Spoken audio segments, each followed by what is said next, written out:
Saudaraku sebangsa dan setanah air, salam hormat, salam NKRI, salam Nusantara untuk kita semua. Topik pembahasan saya kali ini masih tentang isu hangat yang ramai dibicarakan oleh netizen 62 saat ini, berkaitan dengan ketidakikutsertaan SBY dalam upacara HUT RI yang ke-77 di Istana. Ada sebuah pertanyaan yang menggelitik yang muncul ketika saya membaca salah satu komentar mengenai absennya Pak SBY pada upacara kenegaraan Detik-Detik Proklamasi pada 17 Agustus 2022 kemarin. Apakah sebelumnya Pak SBY tahu kalau akan ada lantunan lagu Ojo Dibandingke sehingga memutuskan lebih baik tidak hadir daripada hati beliau terusik? Tampaknya tidak ada indikasi yang mengarah ke arah sana. Beliau sebagai mantan presiden ke-6 yang pernah memimpin bangsa Indonesia selama 10 tahun itu juga sebenarnya wajib hadir sebagai suatu keharusan dalam menunjukkan jiwa nasionalisnya demi NKRI dan Pancasila.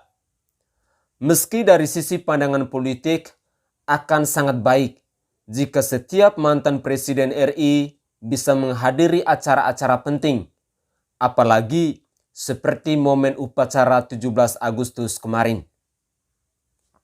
Diketahui pula bahwa pada momen yang nyaris bersamaan, SBY sedang berada di luar negeri, tepatnya di Malaysia.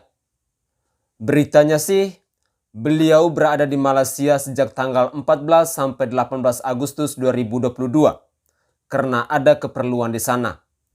Plus, mantan presiden ke-6 ini pergi untuk menonton laga voli persahabatan antara tim Lavani versus tim Malaysia. Pertanyaannya, apakah menonton laga bola voli di Malaysia jauh lebih penting ketimbang merayakan Hari Kemerdekaan Republik Indonesia di negara kesatuan Republik Indonesia tercinta ini? Atau apakah mungkin bahwa Pak SBY ke Malaysia hendak sekaligus mencari inspirasi baru supaya ketika pulang dari nonton laga bola voli tim Lavani itu bisa langsung melukis atau menciptakan lagu untuk album terbarunya? Namun, kita tenang saja. Di sana kabarnya bahwa Pak SBY juga tetap mengikuti upacara Hari Ulang Tahun Republik Indonesia ke-77 di KBRI yang ada di Malaysia.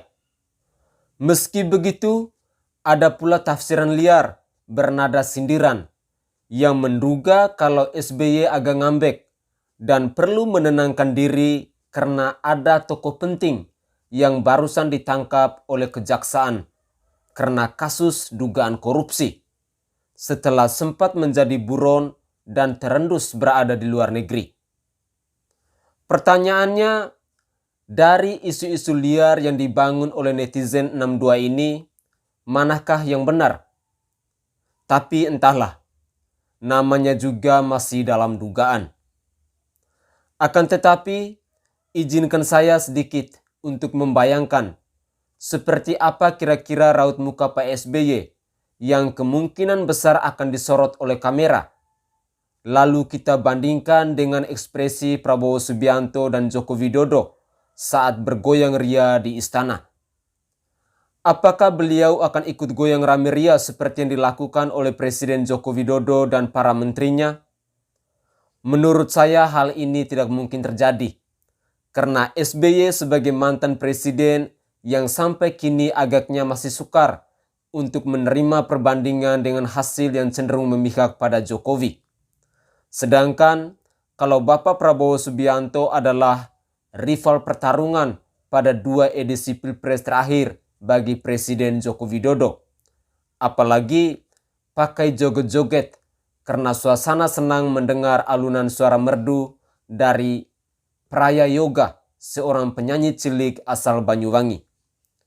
Saudaraku sebangsa dan setanah air, bukan tak mungkin jika kebaperan peponya AHY dan Ibas itu akan kembali muncul, bahkan sampai level maksimal dan tak terkendalikan lagi. Siapa tahu ya kan? Biasanya kan begitu, meski tak selalu begitu. Karena kelihatannya belakangan ini beliau terlihat lebih tenang. Mungkin karena sibuk melukis dan menyiapkan anaknya AHY untuk pesta demokrasi 2024 nanti. Sekaligus menyelamatkan Partai Demokrat dari potensi-potensi jika tak bisa meloloskan kader partainya ke parlemen. Tetaplah menjadi pribadi yang kritis dalam menjaga keutuhan NKRI, Pancasila, dan UUD 1945.